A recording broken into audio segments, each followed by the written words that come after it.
On my birthday, Sophia slit her wrists. She tried to force Ethan to break up with me by threatening suicide. Ethan ignored her, insisting celebrating my birthday was most important and he'd never be with her. Later, I lay awake at night and found him on the balcony calling a friend, "I'm dying. If I give her hope then leave, she won't survive either. So I have to pretend to love someone else." Ethan had stomach cancer. I'd accidentally found the diagnosis report, thinking he hid it to spare me worry. I swallowed my pain and pretended ignorance while secretly researching treatment options. I'd break down crying over his condition, wanting to confront him only to abandon the idea whenever I saw his tender smile. After all, he'd once said, "Olivia, I hate seeing you hurt most of all." Yet now he leaned against the balcony railing telling his phone bleakly, "I'm dying. I can't let her cling to hope. Making Sophia hate me is the only way." Sophia was his childhood friend. 3 hours earlier, as Ethan celebrated my birthday, she'd slit her wrists at home. When doctors called him through her emergency contacts, he'd replied, "Notify me after she's actually dead." After hanging up, he lit my birthday candles and smiled warmly. "Happy birthday, Olivia." Before I could speak, his phone erupted with calls and messages from Sophia. The endless ringing made the living room feel tomb silent until he powered off the device. "No more interruptions," he said apologetically. "Make a wish." I clasped my hands prayerfully. First wish, Ethan lives long and healthy. Second wish, Ethan finds endless joy. Third wish, Olivia. He interrupted sharply. Gaze intense. "Keep the last wish for yourself." Nodding, I closed my eyes and wished silently, "May Olivia find freedom and happiness in all her days." As the candles died, darkness enveloped us. When Ethan rose to turn on the lights, I grabbed his sleeve. Really not going to check on her? His vow cut through the shadows. "Olivia, I'll never be with her. You're the only one I want to marry." Yet now on the balcony, he kept replaying Sophia's voice messages. Her sugary whines pierced the night. "Wah, Ethan. You're so mean. Dump her or I'll really die next time." I knew she wouldn't. This wasn't her first suicide act to break us up. I'd realized her scheme weeks after Ethan and I started dating. When he introduced me to his friends at a lounge, all laughter died when the door opened. Everyone stared at Sophia seated center stage. She strutted over in stilettos, scrutinized me, then snapped at Ethan, "This is your choice? She's not even that pretty. What's there to like?" Ethan warned her coldly. "Sophia, stop this nonsense." Then he took my hand and led me to sit in a corner. It was obvious Sophia resented me, as did everyone present. Sipping my juice, I couldn't understand why. The truth came in the restroom when I overheard two girls. I hate new girls popping up out of nowhere. They've been childhood friends for over 20 years. Why should some nobody come between them? I'll never acknowledge her as Ethan's girlfriend. That's when I realized they were childhood sweethearts, the unspoken couple everyone expected. Yet when Ethan brought me around the second time, everyone except Sophia switched from cold shoulders to warm smiles. They enthusiastically called me Olivia, Liv, even started using sis. When I asked Ethan why, he pulled me into his arms teasing, "Obviously my amazing girlfriend's so wonderful they can't help but adore you." But I'd done nothing special. Seeing his friends accept me, Sophia felt betrayed. She later climbed onto the rooftop threatening to jump, starting a group video call to force Ethan to break up with me. Crowds gathered below. Firefighters arrived with rescue gear, while Ethan's friends pleaded through screens. Ethan drove like mad. My heart pounded as I told myself saving lives mattered most. We arrived to find Sophia already rescued. Footage showed her screaming at firefighters to stay back before slipping off the 5th-floor ledge, barely catching the edge. Her shrill cries of "Save me! I don't want to die!" ended when firefighters pulled her up. During counseling, She sobbed about losing her soulmate to another girl. The counselor said, "What's meant to stay wouldn't leave." Sophia wailed louder. "You don't understand." Soon she tried swallowing sleeping pills. Sending Ethan a photo of empty bottles with "if not this life, next lifetime." But Ethan missed the message during a meeting. By the time he saw it, her movie date friend had already rushed her to get stomach pumped. The third, fourth, fifth attempts followed. After the first incident, Ethan grew coldly indifferent. Yet told friends privately, "She's just clumsily expressing love." So I became his tool to crush her hopes. Fooled by Oscar-worthy acting into believing every "I love you," even when I suggested temporary separation due to her extremes. He'd gaze at me with wounded eyes. "Olivia, is our bond so fragile? Don't you trust me?" His friends chimed in, "Exactly, sis. Sophia's just immature. Don't break up with Ethan. Marry him soon. Live. That'll make her give up." Not knowing Ethan's condition then, I thought they meant well. Touched, I accepted his proposal. Now I see in the scheme where only Sophia and I were kept in the dark. Everyone worked to save her while pushing me into sacrificial flames. When Ethan returned after Sophia's latest drama, I sat admiring my engagement ring in moonlight. His friends said he'd flown to Italy for a custom design symbolizing the one. Their vivid description moved me deeply. "Olivia?" His voice startled me. "Why aren't you asleep?" Ethan Cole walked into the dining room and paused upon seeing me. After a beat, he masked his surprise and approached softly. "What's wrong? Can't sleep?" His fingers brushed against my chilled teacup as I shook my head. "Nightmare. You cheated after marriage. Forced me to sign divorce papers. Then let me burn to death while saving your paramour." My throat tightened. "Tell me truthfully, are you hiding something?" His hesitation lasted mere seconds before that familiar gentle tone returned. "Never. Olivia. I'd never betray you." How could someone lie so flawlessly? His conviction stemmed from terminal illness shortening his timeline, not moral integrity. Had that diagnosis never existed? I studied his face, wondering whether that pause meant guilt over concealed cancer or cold calculation. Instead of answering, he pulled me close. "Sweetheart, it's just a dream. You can't condemn me over nightmares." His lips grazed my temple. "You promised to marry me. No take-backs." Turning my face from his kiss, I whispered, "What if your childhood sweetheart still won't let go after we're married?" He feigned deep thought. "We'll elope after the wedding. Disappear somewhere she'll never find us. Let our marriage certificate break her heart. Then let her mourn privately when He trailed off with a dramatic sigh. "See? My devotion shines brighter than any diamond." I forced a smile. All right. But this fairy tale ending wouldn't unfold as planned. If he thought death would preserve Sophia's happily ever after, he'd miscalculated terribly. We'd soon see whether his precious Sophia would join him in eternal darkness or remarry before his grave grew cold. The Cole and Parker families had been neighbors for decades. Sophia's single mother relied heavily on Ethan's parents, their closeness breeding familiarity from kindergarten through college. "How dare you steal Ethan?" She'd confronted me months ago. "Do you have any idea what we've been through together?" When I relayed this to Ethan, he'd patiently explained, "No law mandates childhood friends must marry. She's like a sister to me." His words carried clearly through the cracked office door that day, right to where Sophia stood sobbing in the hallway. I understood her obsession. Ethan Cole stood unparalleled in looks, charm, and intellect within our social circle. Having basked in his exclusive attention for 23 years, she'd naturally rage against losing it. But her tantrums concerned me as much as yesterday's weather forecast.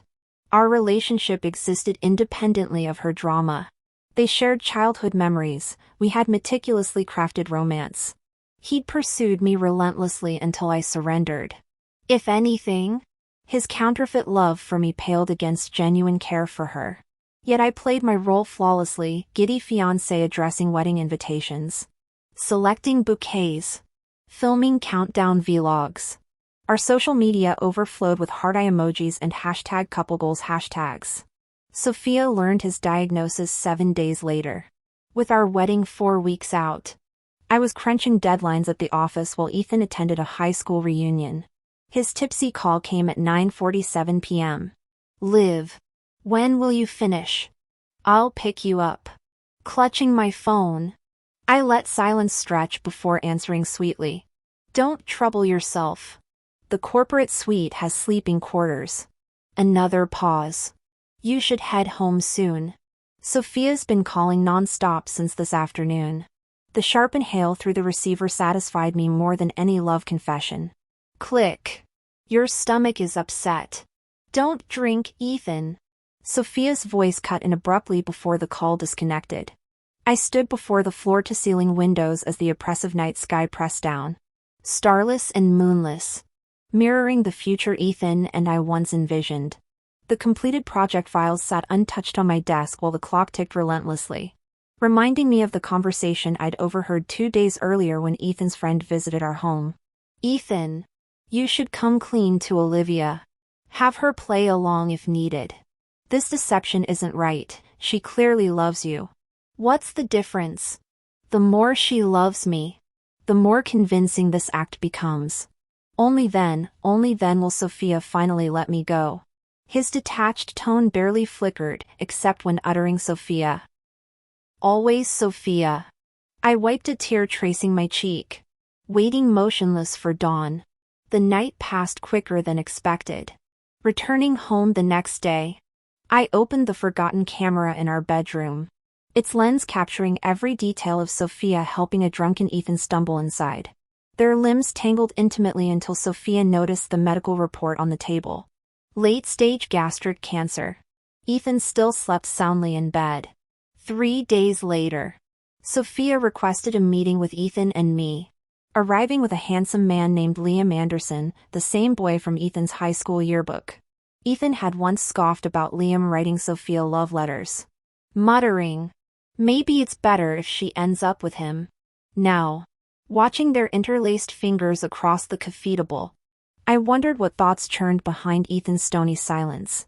I've matured since those childish days, Sophia declared, leaning into Liam. I've realized my true feelings. Consider this my farewell to the past. From now on, let's just be family. Stirring my coffee, I heard Ethan rasp. Why so sudden? Sudden? Sophia's radiant smile contrasted sharply with the panic she'd shown days earlier, clutching that damning diagnosis. Liam's loved me for years. Reconnecting made me see, I've loved him all along.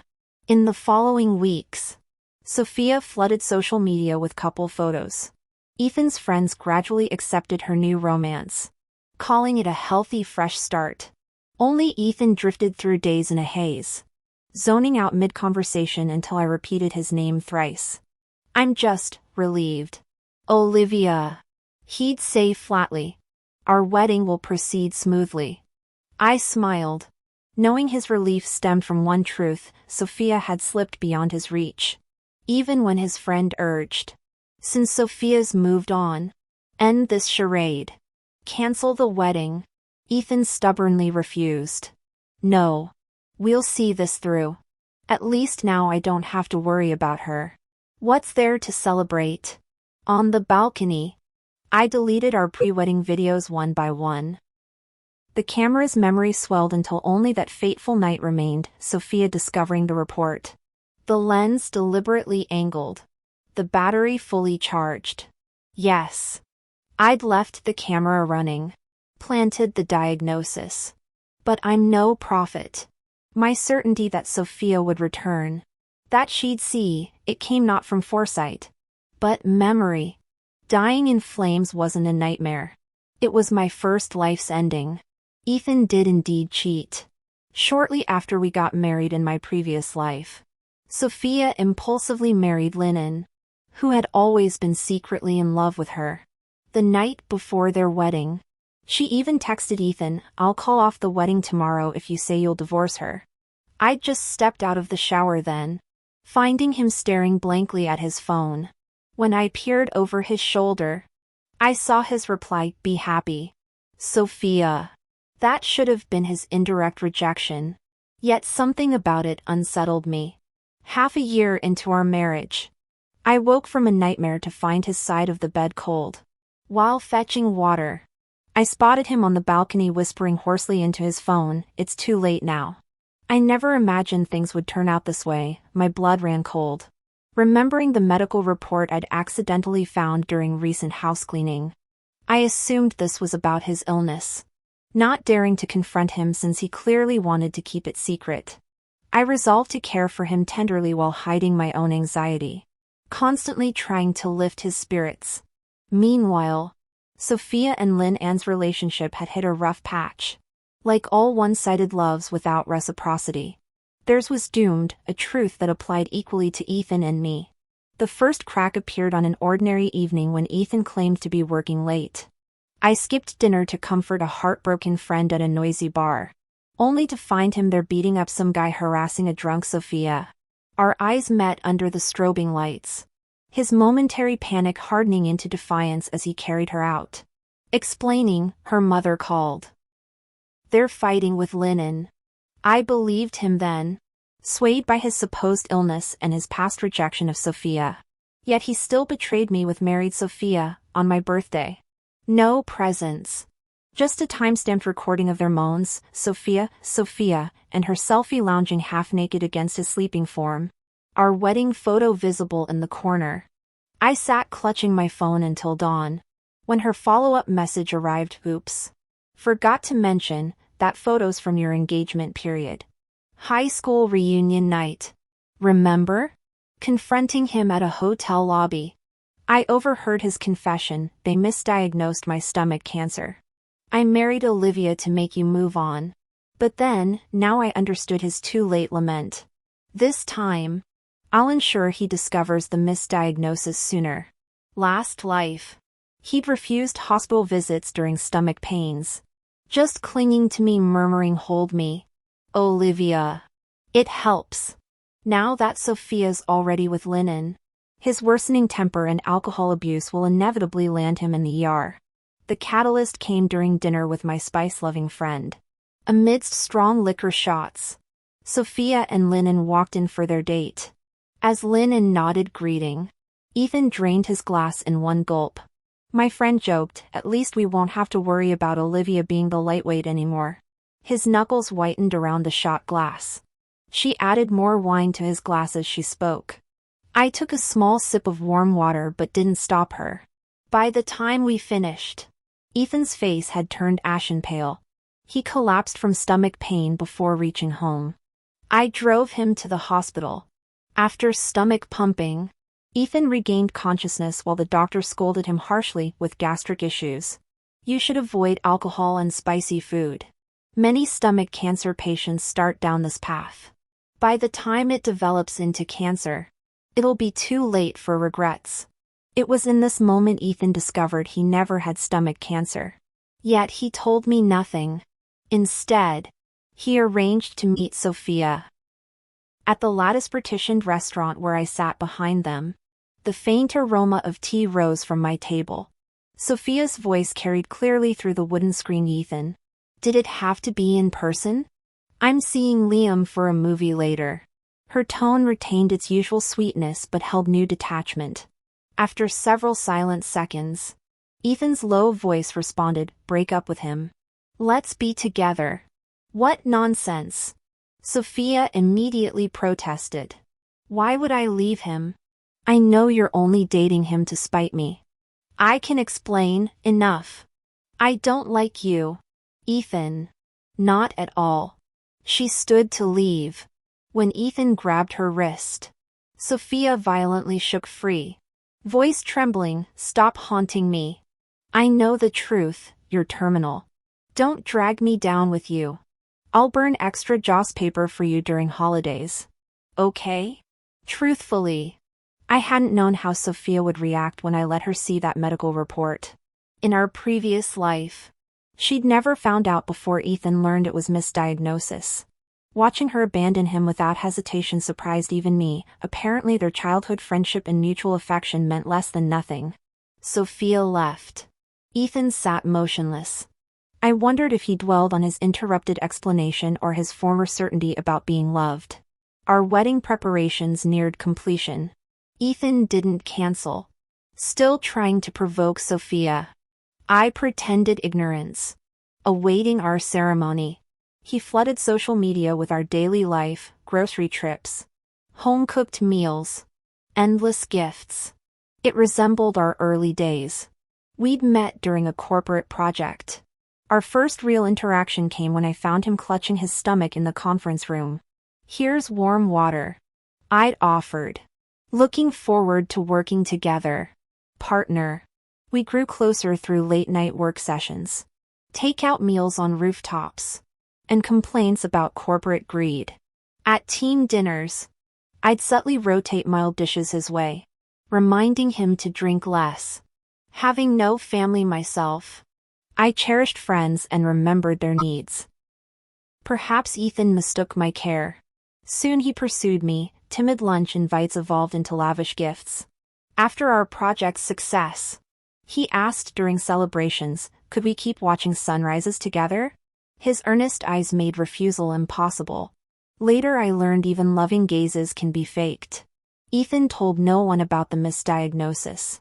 On our wedding eve, he suddenly asked, would you leave me if I became terminally ill? Through sickness and health. I answered truthfully, standing before him. That's the vow. I'd kept that promise last lifetime when learning his cancer diagnosis. My first thought wasn't abandonment but endless heartache. Back then I prayed daily for divine intervention to save him. He lived. I died in flames, only to wake reborn on my birthday's eve. They say spoken wishes don't come true. All my prayers for his health and happiness were lies. I need him diseased and suffering. Nothing less could atone for what he did. As I finished speaking, Ethan stared at me with conflicted eyes, pulling me into an embrace as if convincing us both, yes, the wedding vows, through sickness and health, till death do us part. The ceremony mirrored my previous life down to the last detail, identical venue decorations, the same orchestral music playing, even our wedding portrait displayed at the entrance. Guests murmured about what a perfect match Ethan and I made as they passed by. Ethan looked devastatingly handsome in his tailored suit. Just like before. His friends flooded their group chat with the same old jokes, a man would die happy under the peony. Even as a ghost he'd be a charmer. Only one thing differed this time. I ran. I deactivated my social media, changed my number, and boarded a pre-booked flight alone. 4 weeks. I wandered through mist-shrouded mountain villages and endless grasslands before soaking in hot springs while my best friend recounted the wedding chaos over the phone. The video I'd left behind played during what should have been our pre-wedding montage. Instead, the screen showed Ethan and Sophia tangled in bedsheets, dim lighting, discarded clothes, breathless moans echoing through the banquet hall. Guests gasped as Sophia screamed at technicians to kill the feed, hurling tableware at the screen like a madwoman. Every face in the room turned ashen, particularly Sophia's mother, who trembled while pointing at the projection. How could you, your siblings? Shut your mouth, Ethan's father roared. The word siblings detonated like a bomb. Single mothers. Similar-aged children living in the same building, human imagination needs little fuel. Chaos erupted as whispers about illegitimate children and family scandals swirled. Only Ethan remained motionless, clutching the bouquet I'd painstakingly chosen. His hollow stare suggested either shock or gathering fury as he kept jamming his phone's dial button. I knew he was calling me. Sitting at the airport lounge, I listened to the ringing tone cycle endlessly, wondering if he'd ignored my calls like this in our past life, letting my pleas ring until the battery died. The vindication tasted sweet. I returned 2 months later, my completed project granting me extended leave. Colleagues buzzed about the scandal. Olivia, I'd have blown those cheating trash to smithereens, one exclaimed. Half-siblings entangled in bed, disgusting. The apple doesn't fall far from the tree. How dare that bastard keep coming to the office begging for you? I smiled serenely. I found Ethan waiting at dusk outside my apartment. He'd visibly deteriorated, sharp cheekbones cutting through pallid skin. Eyes burning with ragged intensity. Why? He demanded. If you knew everything, why humiliate me at our wedding? Why not confront me earlier? I sipped my latte, meeting his gaze. The hidden medical reports. The sex tapes. Still don't get it. Ethan? My voice chilled. Because I hate you. In our previous life. I'd sobbed asking why he dragged me into their twisted affair. He'd shrugged, no reason. Let's divorce. I refused. Laughing through tears, I'll make her eternal mistress. Your precious love story will forever be gutter trash. Years of emotional warfare left me hollowed out. When he sneered, Olivia. No parents. No love, is that why you cling to me? I finally broke. I called to agree to divorce. Then the explosion happened. Flames engulfed the restaurant where we were to sign papers. A falling chandelier cracked my skull. Dazed and bleeding, I instinctively cried his name, scared, hurting, genuinely believing he'd save me. He didn't. He gave me one last glance before sprinting toward Sophia, who cowered weeping at another table. My final memory was his back shielding her as they escaped. Dying unconscious was merciful, no pain. Yet the fire haunted every nightmare after my rebirth. Now, seeing them together requires every ounce of self-control not to scream. So Ethan, I said, swirling my coffee, if someone has to suffer in this mess, why shouldn't it be you? Word is his parents divorced recently.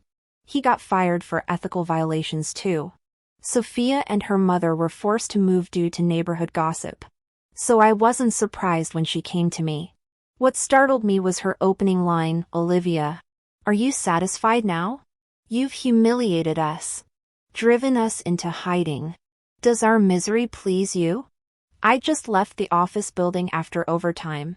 Exhaustion weighing down any amusement her words might have provoked. She blamed everything on me. Truthfully, playing that video at the wedding had been my ultimate revenge-fragile plan that could have failed at any moment. Yet fate delivered their drunken mistake into my hands. Tucking a stray lock behind my ear, I calmly confirmed, yes. It does. Olivia. You, her palm shot toward my face. Only to be caught midair. I studied her furious eyes.